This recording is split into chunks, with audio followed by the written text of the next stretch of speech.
Nowadays, there are tons of options, and it actually begs the question, what should we be looking for when we buy a compressor?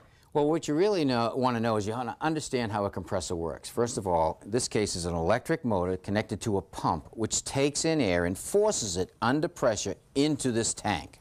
And the pressure that's in this tank is measured by this gauge right here, which right now we're just over 100 pounds per square inch. Correct. But that's not the only gauge we have to contend with. No, this gauge right here tells me the amount of pressure that I can distribute to that particular tool that I want to use, and I can control it right here with a regulator. And by turning that up or down, you change the pressure to the tube, which then changes the pressure to the gun.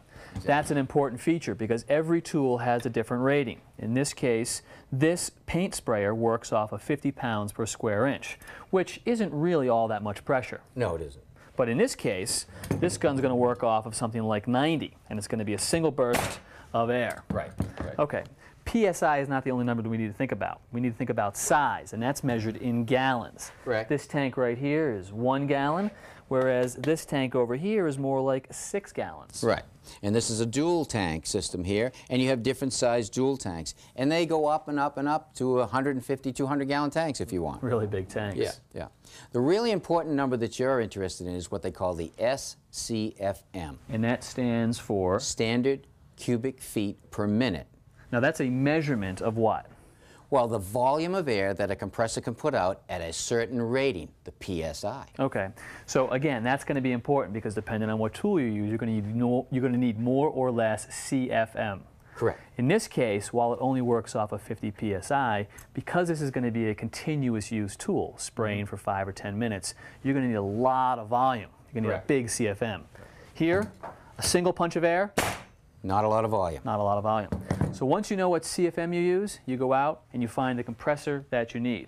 Right. And there are a lot of different options, so I would imagine a lot of different price points too. There are a lot of different price ranges. Why, we bought our first compressor years ago. I think we had one that was $1,800. Wow.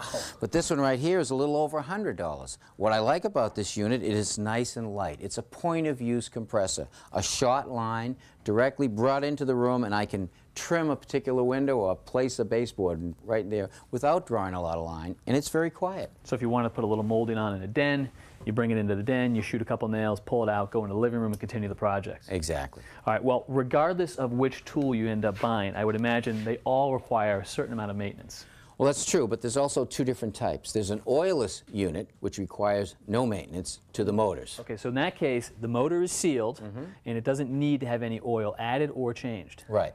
Then there are oiled units, which means the motor has oil in it that needs to be changed. We change ours on a yearly basis. Okay, and that's going to be typical with these bigger models. Right. But no matter which one you get, at the end of each day of use, you need to drain at the bottom of the tank. There is a drain valve right here that you need to drain out all of the water or condensation that is collected during the day. And that's important because anytime we put air under pressure, we create condensation. That's right. That water is going to sit here on the bottom of this metal tank, and over time this is going to rust. That's right. When it rusts, it's going to get weak, and it could puncture and explode. Well, that is good to know.